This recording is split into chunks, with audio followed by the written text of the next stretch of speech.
미국 증시가 상승세로 마무리가 됐습니다. 혼조로 시작했었던 증시였지만 그래도 상승 흐름들을 꾸준하게 보이면서 장 막판 시점에서 더 많이 올라가는 형태의 모습을 보였습니다. 기업들의 실적이 긍정적으로 나오고 있었기 때문에 거기에 대한 투자 심리 개선이 어느 정도 효과를 발휘하지 않았나 이렇게 생각이 되는 모습이긴 한데요. 자, 그렇다고 하더라도 인플레이션, 즉 경제 지표에 대한 우려감은 여전하다라고 보시면 되겠습니다. 미국에서 발표된 경제 지표들 그다지 썩 좋지 않았는데, 자, 이런 부분들 어떻게 봐야 되는지, 또 기업들의 실적이 시장을 끌어올릴 만큼 강력했었는지, 시장을 끌어올린 이유는 무엇인지 한번 알아보도록 합니다. 전기요금이 올라갈 것으로 예상이 되고 있습니다. 그동안 이제 한국전력이 적자에 시달리고 있었기 때문에 지금 대선 전에는 전기요금을 못 올린다 이런 어떤 이야기 때문에 계속적으로 억눌려 있었는데, 이제 대선이 지나고 나면 전기요금은 어쨌든 올라갈 수밖에 없다 이런 전망이 나오고 있는 거죠. 자, 한국전력 그래서 지금 매수해도 되나요? 라는 이야기들이 나오고 있는데, 전기요금 인상과 관련된 그런 부분에서의 한국전력 전망들 같이 알아보도록 합니다. 바이오주들의 순환시대라고 부를 수 있을 만큼 지금 상장 폐지와 관련된 이야기도 굉장히 많습니다. 여러분이 잘 알고 계시는 신라젠부터 시작해서 오스템 임플란트, 코롱 티슈진 등등등 여러가지 바이오 종목군들이 발목을 잡는 상황이 많이 벌어지고 있고, 큰 자금들이 묶여있는 경우가 많이 생기는데요. 자, 속 타는 건 개미들 뿐이죠. 네, 이 개인 투자자들, 이 사람들을 위해서 이제 바이오주의 어떤 기술 특례 상장에 대한 기준이 좀 바뀐다는 얘기가 있는데, 그 부분들 어떻게 바뀔 것인지 조금 알아보도록 하겠습니다.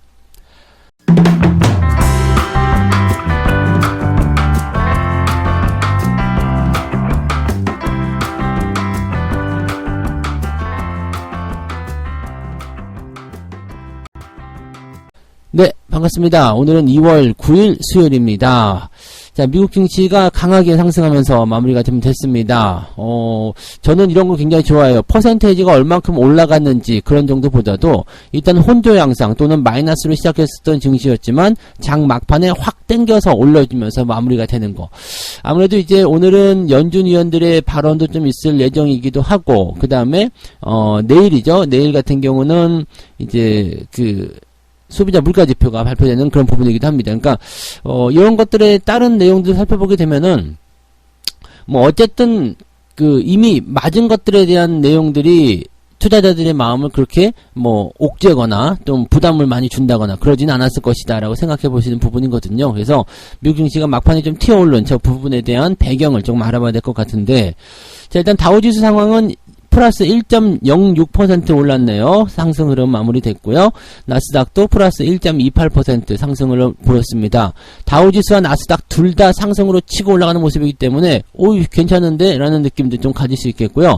특히 장 막판에 튀어 올라간 모습이 상당히 긍정적이다 라고 보시면 되겠습니다. 즉 장 초반부터 장 후반까지 꾸준하게 상승세를 유지했다라고 판단하시면 될 것 같고요.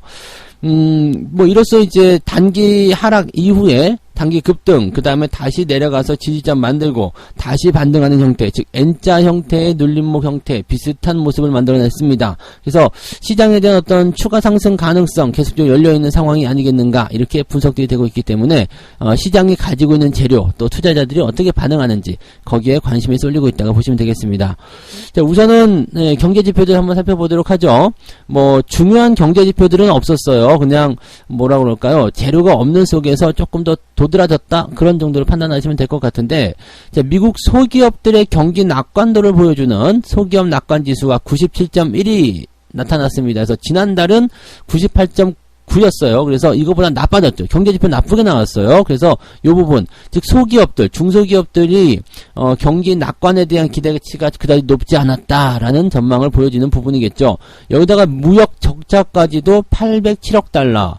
지금 시장 예상치인 828억 달러보다는 적은 수치지만 전달보다는 커졌어요. 그래서 793억 달러가 나타났는데 지난달에는 793억 달러, 지난 12월에는 807억 달러. 그래서 이 무역 적자도 계속적으로 확대가 되고 있다는 거. 이것도 굉장히 좀 부담되겠죠.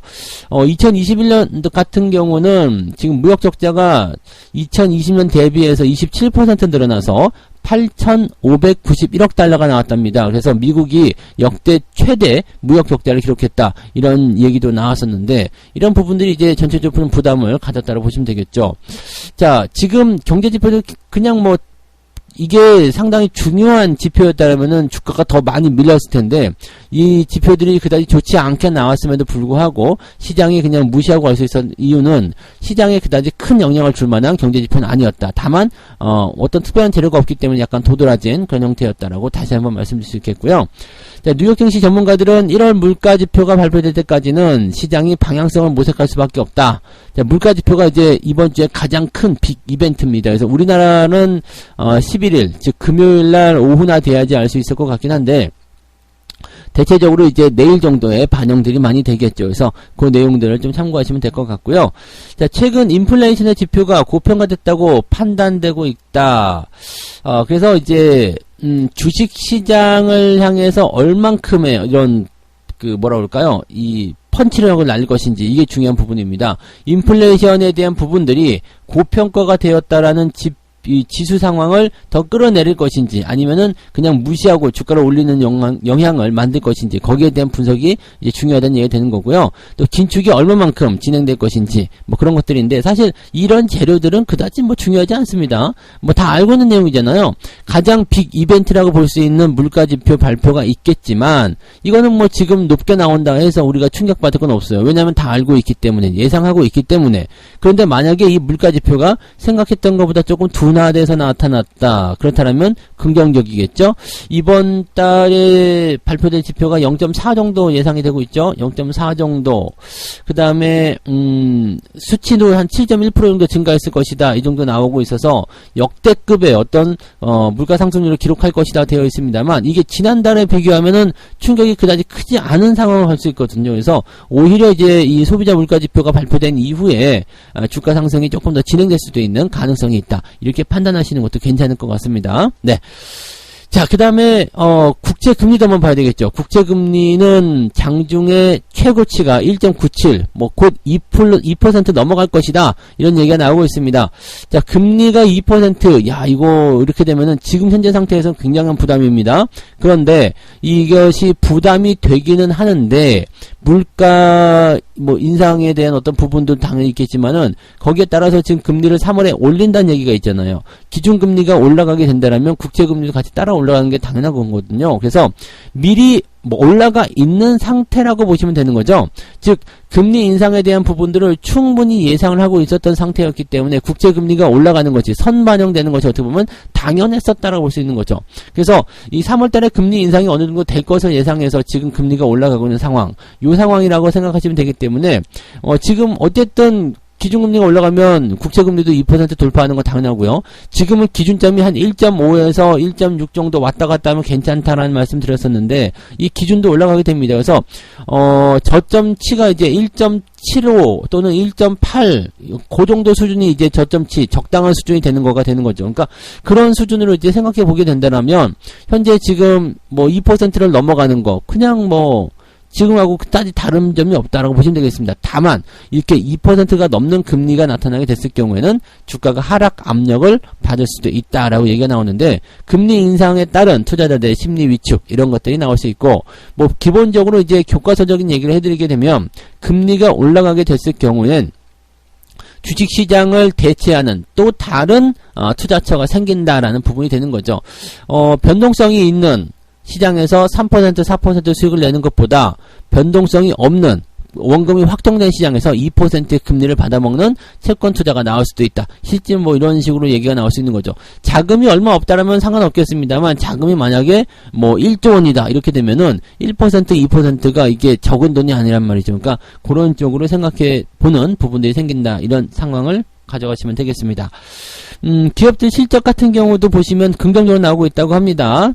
지금 300개가량의 S&P 500 지수 상장 기업들이 실적을 발표를 했는데, 이 중에 77%가 예상을 웃도는 순이익을 발표했다.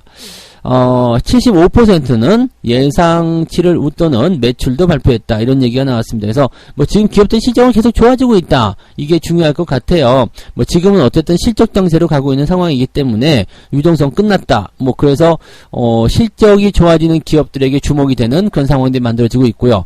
지금 뭐 4분기 실적이 그다지 좀 좋지 않았다 하더라도 1분기에 기대감이 있다거나 올해 기대감 있는 기업들은 주가가 점진적으로 상승할 수 있는 배경은 나올 수 있을 겁니다. 이거는 뭐 우리나라도 마찬가지가 될 테니까 실적 장세로 들어가는 시점에서의 기업들 상황들 그리고 그것들이 주가에 어떻게 영향을 미치는지 그런 쪽으로 보시면 좋을 것 같아요. 지금은 이제 뭉뚱그려서 올라갈 수 있는 그런 포인트였다라면 실적이 일단 기반이 된 기업들이 먼저 치고 올라가면서 전체적으로 이제 분위기가 조금 달라지는 그런 형태로 갈 수 있다는 것을 참고하시면 되겠습니다. 그래서 뭐 금리가 2%로 넘어간다 뭐 이런 식으로 얘기가 나온다고 하더라도 기업들의 실적, 이 금리가 이제 문제가 되는 것은 기업들의 금융비용 증가 때문이거든요. 근데 기업들이 실적이 증가해버리게 되면 금리가 올라가더라도 금융비용에 대한 부분이 당연히 더 커지게 하겠습니다만 부담이 될 정도는 아니다라고 보시면 되겠죠. 기업들의 실적도 인플레이션 때문에 물건 가격, 판매 가격이 인상되기 때문에 기업 실적 올라가는 부분도 있거든요. 그러니까 물가 상승에 대한 부분들이 기업의 실적을 끌어올렸다라면 금리도 같이 끌어올리면서 이런 부분을 서로 상쇄시키는 그런 효과로 갈 수도 있다. 이렇게 보시면 되는 거죠. 자, 이거는 뭐 좀 거시적인 부분이기 때문에 당장 눈앞에 보여지는 부분들은 경제지표의 부진, 그 다음에 기업 실적의 증가, 또 인플레이션, 연준의 긴축 이런 것들이 버무러지고 있다라고 생각하시면 되겠습니다. 자, 미국 증시가 상승해서 우리나라 증시에도 기대감이 좀 커지고 있는 모습이겠습니다만 내일 만기일을 앞두고 있기 때문에 국내 증시의 상승은 여전히 변동성, 안개 속일 것이다라고 보시면 되겠습니다. 그도 그럴 것이 단기적으로 올라왔기 때문에 저항대를 위에 얹고 있는 모습이죠. 그래서 너무 서두를 필요도 없다. 오늘 지금 이번 주는 역시 계속 해드릴 말씀이지만 서두를 필요 없을 것 같아요. 하지만 종목에 대한 매수 포인트들은 그냥 조금씩 잡아가시는 것은 언제든지 괜찮다라는 이야기 좀 해드리고 있겠습니다. 다만 무분별하게 종목을 너무 많이 산다거나 또는 비중을 너무 많이 실른다든지 또는 뭐 아직 하락 추세를 완성시키지 않았는데도 불구하고 물타기를 막 들어간다든지 빚을 내서 투자한다든지 이런 것들만 조심하시면 되겠습니다. 한마디로 얘기해서 정석 투자를 하시는 분들은 뭐 매수를 더 하셔도 되고 뭐 추가적으로 비중을 더 하셔도 되고 뭘 해도 괜찮습니다. 그래서 시장 걱정은 따로 하실 필요는 없는 그런 상황이다라고 보시면 된다는 얘기죠. 네. 자, 두 번째 이야기 넘어갑니다. 전기요금이 오른다. 일단 뭐 이 전기요금 오른다 요거 하나만 가지고 얘기하면은 야 전기요금 인상돼요. 왜 뭐 때문에 어때서 뭐 이런 얘기가 나올 수도 있는데 이게 대선과 관련된 이야기더라고요. 그래서 요거 한번 보시면 되는데 한국전력을 지금이라도 사야 되나요? 이런 질문들이 나오고 있다고 합니다. 자, 최근에 급격한 연료비 상승에도 전기요금 인상이 여러 차례 미뤄졌다. 그래서 한국전력의 주가 부진이 장기화되고 있는데 정부가 올해 2분기에 전기요금을 인상하겠다고 발표를 했지만 실제 가능성이 있겠느냐 그런 의구심도 나오고 있다. 왜냐면 이제 대선이 3월 달에 시작되면 이제 정부가 바뀌잖아요. 뭐 민주당이 이어가든 국민의힘이 정권 교체를 하든 그거는 뭐 중요하지 않습니다. 이제 이제 정부가 바뀌는 거잖아요. 정부가 바뀌는 거기 때문에 기존의 정책들을 계속 이어가는 것보다는 새롭게 정책을 꾸리는 경우가 많습니다. 그리고 새로운 정권이 들어서서 새로운 정부가 들어서 이제 집권 초기에는 대체적으로 이제 그 자기의 색깔을 내기 위해서 정책들을 좀 그 뒤죽박죽 시키거나 아니면은 좀 개선시키는 경우들이 많이 있거든요. 그래서 이번에 그 전기요금 인상하겠다 발표했지만 실제적으로 민심을 생각해서 전기요금 인상 안 할래요. 이럴 수도 있다는 얘기죠. 실제로 대선 기간 전에는 이 전기요금이 억눌려 있는 경우들이 많이 있습니다. 그래서 이 대선을 좀 지나고 난 다음에 전기요금 인상에 대한 모습이 나타나지 않겠느냐 얘기가 될 수 있습니다. 한국전력이 올해 10조 원에 가까운 영업 적자가 예상되고 있다고 합니다. 이게 전부 다 뭐냐면 그 요금이 인상되지 않았기 때문이다라고 되어 있는 부분도 있는데 전기요금 인상하게 되면 이제 서민들에게 부담감이 좀 커질 수 있는 상황이 좀 되겠죠. 그렇지만 요금 인상은 지금 최근에 인플레이션을 따라가지 못하는 상태라면 이 부분에서 계속적으로 적자가 날 수밖에 없기 때문에 좀 부담이 된다. 그러니까 전기요금을 인상을 통해서 적자를 좀 해소를 시켜줘야 된다. 이런 얘기가 되는 거죠. 지금 대선 후보들 같은 경우는 원가 연동형 전기요금 체제, 이게 뭐냐면 이제 원가가 올라가면 전기요금도 올라가고 원가가 내려가면 전기요금도 내려가자 뭐 이런 식이라서 이거는 뭐 근데 이렇게 된다면 인플레이션이 있기 때문에 계속적으로 전기요금은 올라갈 수밖에 없는 상황, 이렇게 되어 있는 부분이겠죠. 그러니까 이 원가 연동형 전기요금 체제 도입을 발표하게 되면 정기요금은 일단 올라간다라고 생각하시면 되는데, 그 이후에는, 네, 특별하게 지금 이 얘기가 나오는 게 없습니다. 그러니까 실질적으로 전기요금이 인상되는 어떤 효과를 만들어내야지만이 주가 상승이 좀 이어질 수 있지 않을까 생각됩니다. 한국전력의 특징을 보게 되면 그 대선을 전후로 해서 큰 폭의 변화가 나타나는 경우가 역사적으로 있었다라는 얘기가 있습니다. 뭐 전기요금은 이제 물가에도 밀접한 영향이 있기 때문에 뭐 보통은 이제 물가를 안정시키기 위한 그런 부분 때문에 전기요금의 인상을 미루려고 한다, 이런 부분이죠. 그러니까 서민들을 조금 민심을 달래는 그런 용도로 전기요금을 많이 사용을 했었는데, 이번에 이제 대선이 끝나고 나면 별 수 없지 않겠느냐, 물가에 대한 부분들을 위해서 뭔가 이제 전기요금에 손을 대야 되는 예상이 좀 돼야 되지 않겠는가라는 얘기가 되는 거죠. 다만 이제 물가 안정을 원한다면 전기요금을 내릴 수도 있는 상황이긴 하다. 그런데 뭐 이 물가 안정에 대한 부분들은 이제 대선 전이고요. 대선 이후가 됐을 경우에는 이런 부분들보다는 이제 세수의 확보라든지 또는 적자에, 이 한국전력이 계속 적자가 나게 되면은 그 부분은 지금 공기업이기 때문에 정부 차원에서 메꿔주는 형태가 나타나야 되는데, 이런 부분들이 부담이 된다는 얘기죠. 그래서 이런 내용들을 좀 만회하기 위한 전기요금 인상 당연히 나올 수밖에 없다라고 보시는 부분이 되는 겁니다. 지금은 이제, 원가 연동형 전기요금, 이 부분이 가장 핵심일 거예요. 그걸 이제 떡밥을 던져놓은 상태에서 대선 이후가 되면, 그때 그렇게 정책이 결정이 된 거다. 그래서 거기에 따라가는 것이다. 라고 얘기 딱 하면 되는 거거든요. 그러니까, 지금은 이제 대선 이후에 전기요금 인상에 대한 가능성을 높게 점치고 있기 때문에, 그렇다면 많이 하락한 지금이 한국전력에 대한 매수 포인트가 아니겠느냐라는 얘기가 나온다는 얘기죠.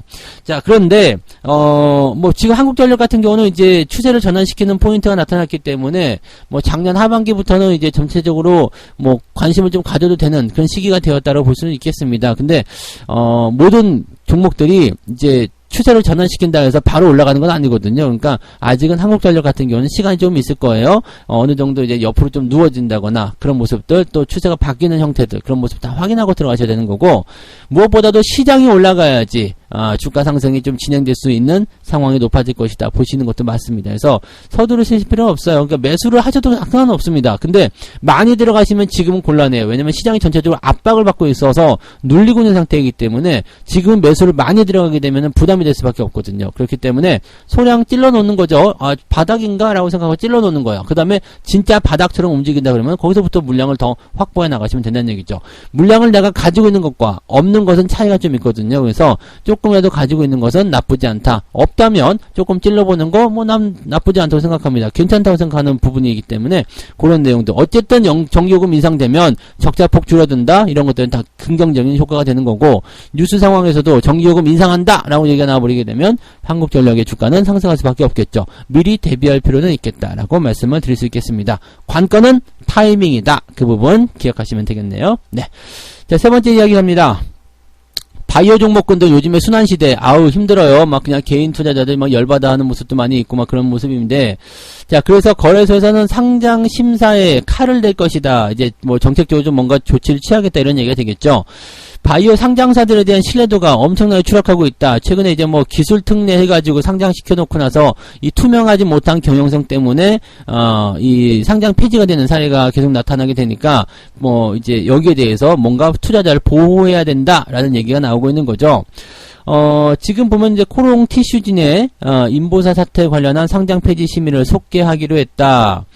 이거는 이제 판단을 보류한다, 뭐 이런 얘기죠. 그러니까 상장 폐지에 대한 부분을, 글쎄요, 뭐 당장 이제 걸어놓는 것보다도 이제 워낙 여기서 나타나는 파장이 크다 보니까 조금 밀어두자.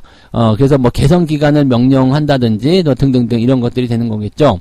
그래서 회사의 추가 보완 자료, 임상 진행 과정, 이런 것들을 확인하고 나서부터 그 이후에 상장 폐지 여부를 최종적으로 결정하겠다. 그러니까 이 지금 코롱 티슈진 같은 경우도 어마어마하게 오래전에 있었던 건데 그냥 거래를 정지를 딱 잡아놓고 나서 개인들한테 안 보여주는 상황이 돼버리게 되면 이게 굉장히 답답한 상황이 되는 거죠. 지금 신라젠 같은 경우도 그것과 같은 내용을 좀 보시면 되는 거예요.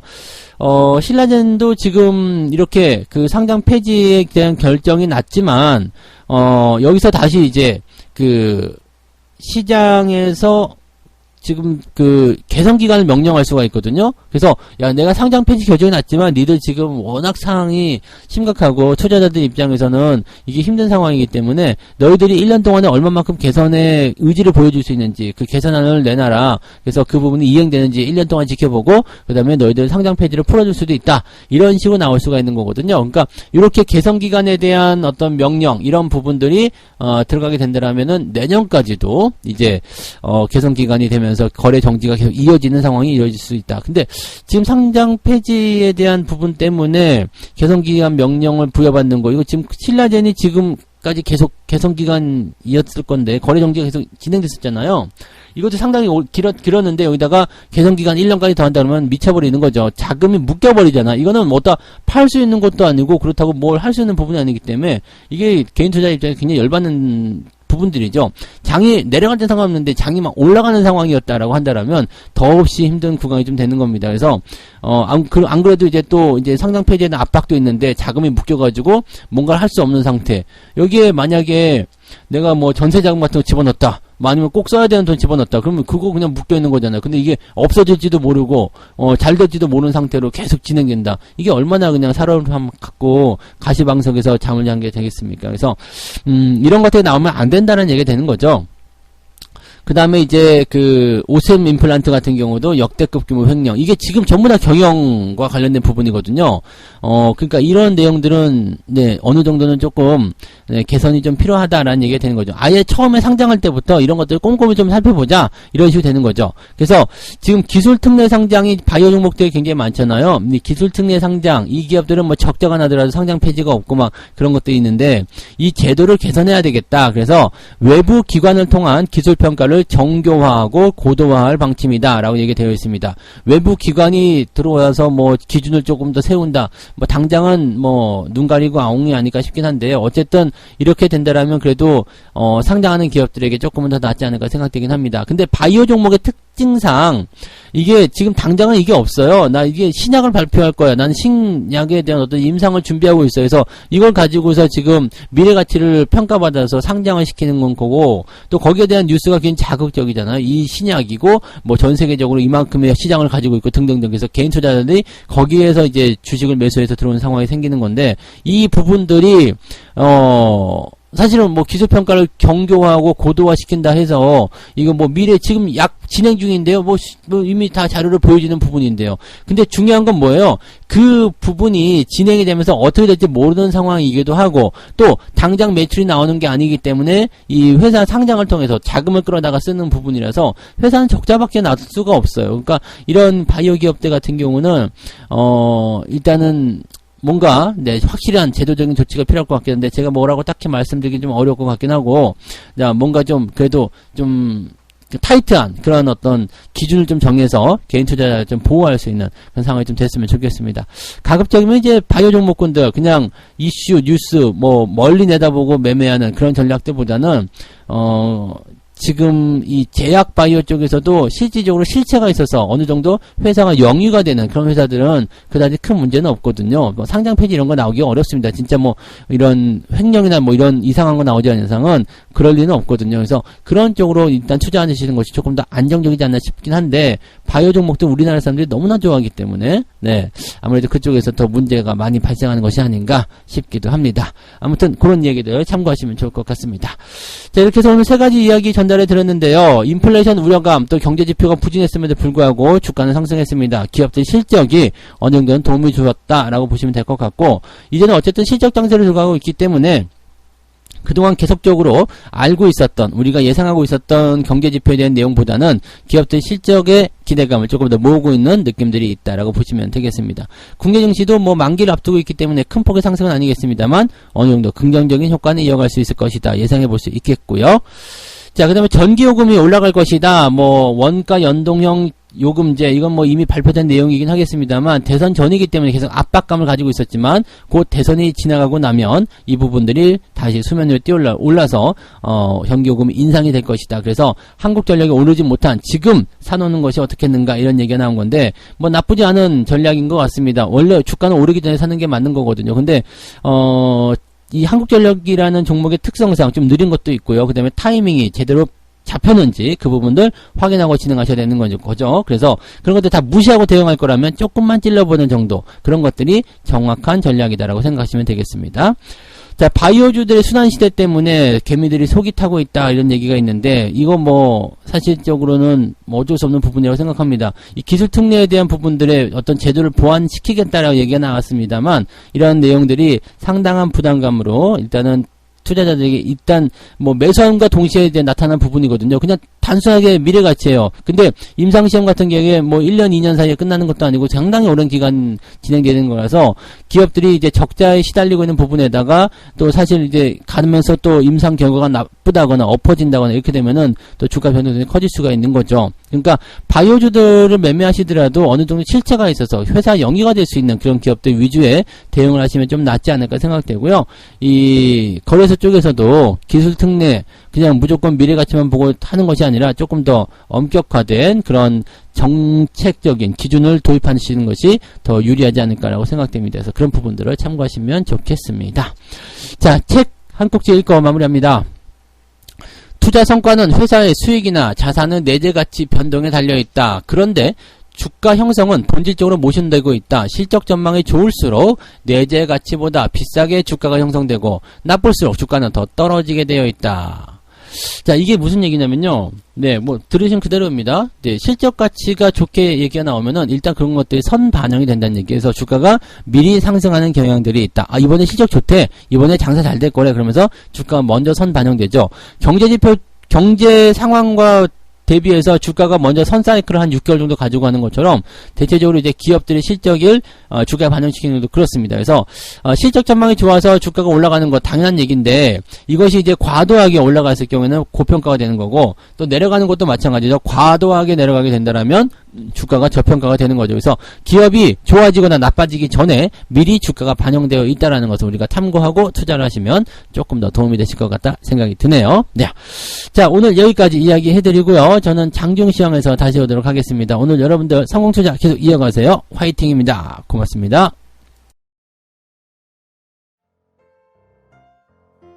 본 방송에서 제공되는 모든 정보는 투자 판단의 참고 자료이며 투자의 최종 책임은 본 방송을 이용하는 본인에게 있습니다.